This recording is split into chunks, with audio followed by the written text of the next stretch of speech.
Trainer Weef's here, and it is the winter event, which means it's time to get out in the cold with all our gloves, unless you're in Australia or otherwise in the Southern Hemisphere, in which case none of this is themed for you at all. But anyway, we have loads of Ice-type Pokemon are now around. They have boosted Jinx, Sneasel, Swinub, Snorunt, Spheal, and Snover, who is new.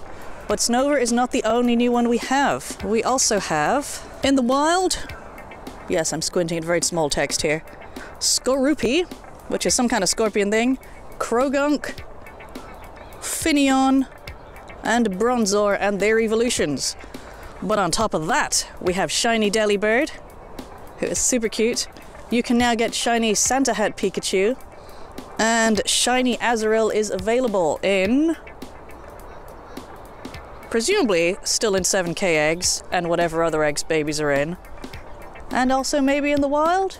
I don't remember the last time I saw an Azurill. Maybe it's not available in the wild. Either way, new shinies.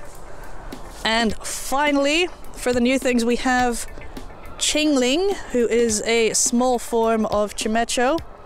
Munchlax, who is the one I will be hunting. That is the baby form of Snorlax. And Mantike. And those will all be in 7k eggs. One more thing. Free single-use incubators for the first spin of the day from now until 2nd January. And right now, presumably until the 22nd, you get double candy for catching and transferring Pokemon.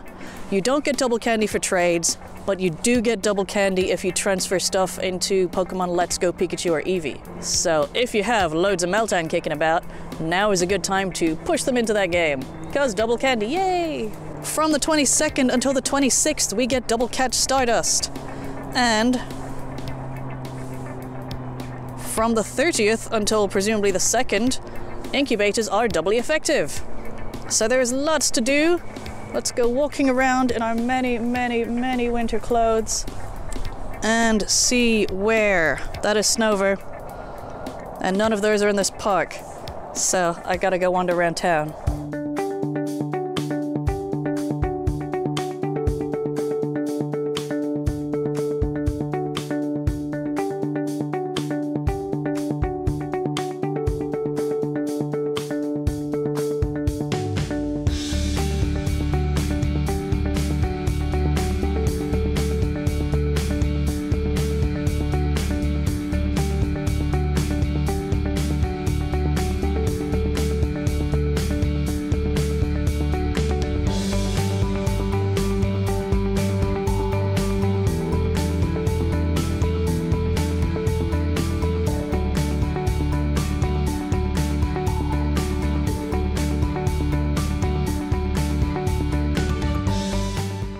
So that's 2 new wild forms down on day 1, 3 more to go, plus of course all the eggs and the shiny forms. But it has been a while since I have actually done a news post. So let's do a bit of a catch up. You may have seen Shiny Sandshrew, a screenshot of Shiny Sandshrew floating around the internet sometime in the past couple of weeks. That was actually a Japan exclusive for the Totori Sand Dunes event. Has not been made available worldwide yet. However, the event did end today, so maybe, if we're lucky, it'll make an appearance this weekend, or sometime this week, you never know. As of now though, it's not available outside Japan. We also have a new raid boss. Cresselia is gone, and instead we have Heatran, who is a steel and fire type. Steel and fire mean that it's double weak to ground, so if you have any Sinnoh Stones hanging around and a Rhydon, use those, get yourself a Rhyperior, and hopefully, if you're lucky, you will get one that has Earthquake. So that's one of your top counters. You could also, if you have legendaries, use Kyogre with double water moves, Groudon with double ground. Even if you don't have Sinnoh Stones, a Rhydon with double ground moves works great. Anything with Earthquake. Go for things with Earthquake. And if you don't have any of those, by now you probably have a couple of Machamp kicking about. If they have double fighting moves, perfect, put them in your team. Alolan Dugtrio, Breloom with fighting moves, or Flygon with ground moves.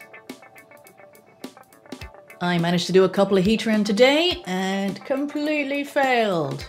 Technically, we were trying to duo the first one, but it's a pretty tough duo, and I am stingy with my Stardust, so I didn't have very high level counters. We did manage to do the second one, but then it jumped out of 16 balls. Not happy about that. But we got a whole month. It'll be fine. I'll get one eventually. If you do X-Raids, be aware that the next round of X-Raids is the last time you can get Deoxys normal form so far. I mean, things do have a habit of coming back in Pokemon Go, but my point is, it is switching over to Deoxys attack form next time, and that is 29th December. Or 30th, depending on which part of the world you're in. Now, the Deoxys attack form has terrible defense. Apparently, you can solo it if you have high counters. Either way, it's the same Pokemon, it's still a Psychic type, so you can still bat it with the Shadow Ball Mewtwo's or your high-level Machamps. The January Community Day has been announced, and that will feature Totodile, which evolves into Feraligatr, via Croconaw, obviously. And there will be a featured move, though the featured move hasn't been announced yet. It is Saturday, 12th July, at the same times it has been for the past year. And the big bonus this time is 4 times incubator bonus. So, or the phrasing they use is 4 times incubator effectiveness. So being able to put a 10k egg on and hatch it in 2.5 kilometers, or a 2k egg and hatch it in 500 meters, that is crazy! And excellent. So, I will be very much looking forward to hatching a bajillion eggs. I might actually try and see if I can hold on to the incubators from this event. And maybe just knock them all out that day? I'll have to think about that. Or just use all my coins and buy, like, the normal use incubators? We'll see. And one final thing for the winter event. We have new clothing items! Yay! You have to pay for them. But still, they're cute. They are Delibird themed winter items. So you can get earmuffs, gloves, a nice Christmas sweater, boots, and I think that's it. Let me take a look. Yep, we have the earmuffs for 200 coins, or about £1.50 in UK terms. The Delibird sweater is 300 coins, that's about £2.50. Delibird gloves are 150 coins. And the boots are so cute. These are 200 coins as well. So that's it for this week. Good luck with looking for your shinies and your new Pokemon for the winter event. I think this is probably going to be my last post before Christmas, so happy Christmas to those of you who celebrate it. Happy holidays to everyone else. I will see you guys in late December. Goodbye!